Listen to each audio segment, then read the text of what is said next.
Comenzó su historia arrebatándonos tierra y arrebatándonos soberanía también, nos impuso una enmienda que la propuso un senador, el senador Pla, que, si me permiten, le voy a dar lectura para ubicarnos en el contexto en que tiene lugar nuestro proceso. Esta enmienda decía: el gobierno de Cuba, consciente que los Estados Unidos puede ejercer el derecho a intervenir para la conservación de la independencia cubana, independencia que nuestros mambises ganaron de pie, el mantenimiento de un gobierno adecuado para la protección de vidas y propiedad y libertades individuales, que no eran las cubanas, y para cumplir las obligaciones que, con respecto a Cuba, han sido impuestas a los Estados Unidos por el Tratado de París y que deben ahora ser asumidas y cumplidas por el gobierno de Cuba. Bueno, esta enmienda permitió 3 intervenciones militares en Cuba, en 1906, 1912 y 1917. Esta enmienda fue abolida en Cuba en el año 1934 por un gobierno revolucionario que duró solamente 100 días, que terminó tan tempranamente por las divisiones políticas que tenía, pero tuvo el mérito de haber derogado esta enmienda, que siempre se dijo es un apéndice a nuestra Constitución, que los constituyentistas cubanos de 1901 decidieron aprobarla porque los norteamericanos, el país, nos amenazó con que no se retirarían de Cuba si no se aprobaba esa enmienda. Y el país ya no estaba en condiciones de continuar una guerra, ya se había desgastado en una guerra anterior. Así llega la Constitución de 1940, considerada en su momento como una de las constituciones progresistas de América. Constitución que en el año 1952 fue dejada sin efecto por un golpe militar que estableció unos estatutos constitucionales. Esos estatutos rigieron durante 7 años hasta el triunfo de la revolución en el año 1959.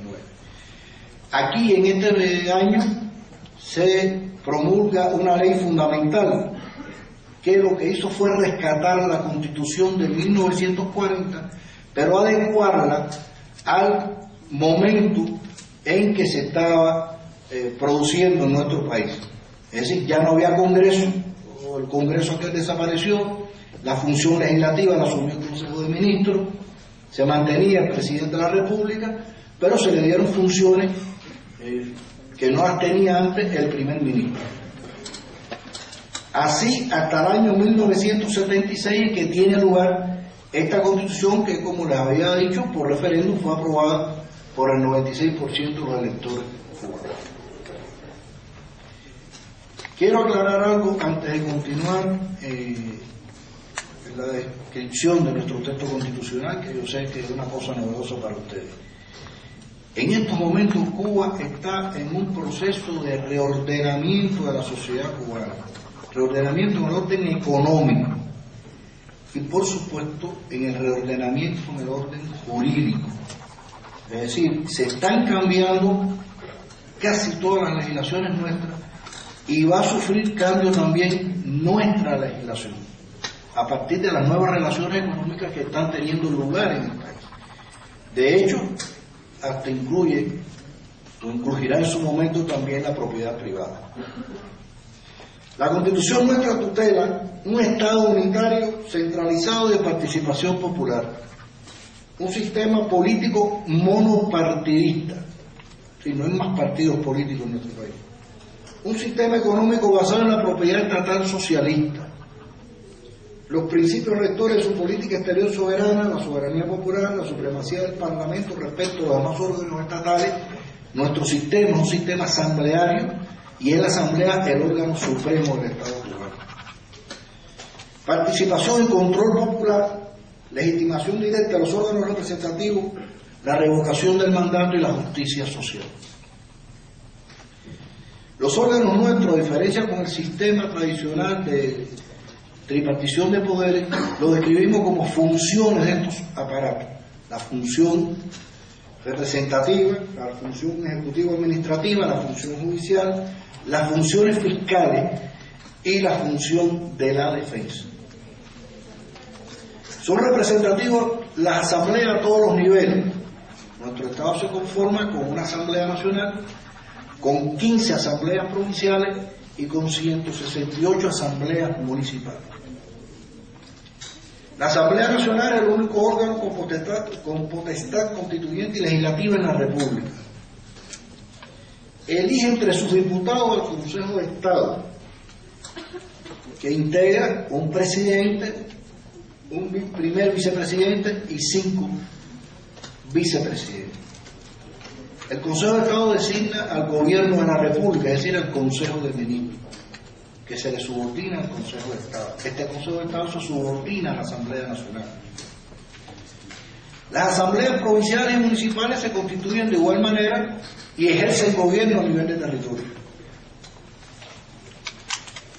En los órganos judiciales, los tribunales nuestros son independientes, no se subordinan a ninguna estructura del Estado, solo a la Asamblea Nacional, y son electos por el órgano legislativo del país.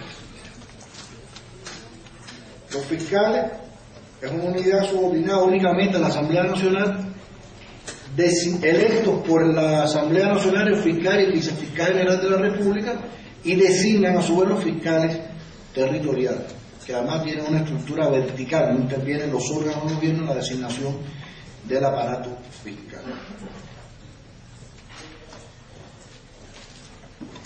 El órgano de defensa nuestro, o los órganos de defensa nuestros, se constituyen, voy a explicar esto un poco, de tiempo de paz para tiempo de guerra. Ustedes saben las circunstancias en que hemos tenido que desenvolver el país, la amenaza permanente, los constantes agresiones, las dificultades que hemos tenido, y esto obligó al país a asumir una estructura para la defensa, en la que tiene participación más del 90% de nuestros ciudadanos, desde el lugar de residencia hasta centros de trabajo, estudiantiles, etc. Y las unidades regulares de la defensa que están conformadas en nuestro país.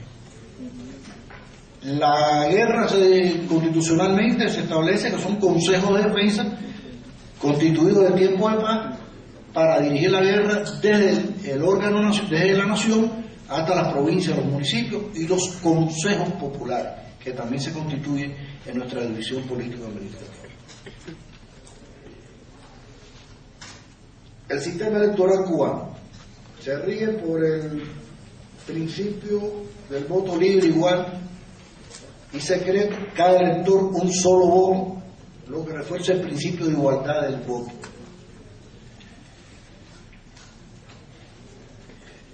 Hay criterios sobre el sistema electoral nuestro, y si me permiten un breve comentario al respecto.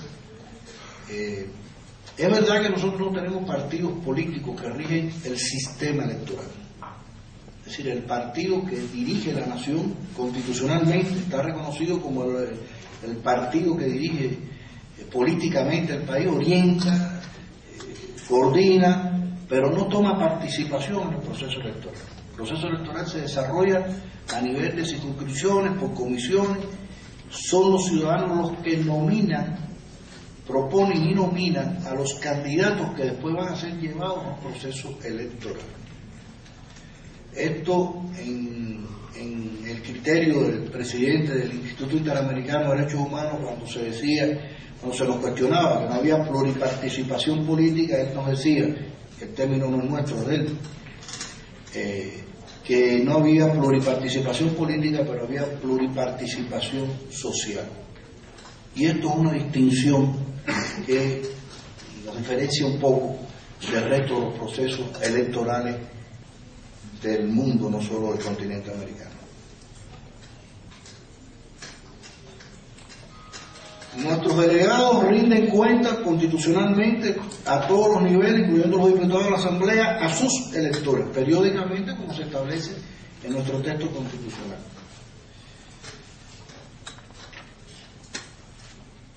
Existe un proceso de revocación también de mandato por los propios electores que se promueve a partir de las circunscripciones electorales de los elegidos.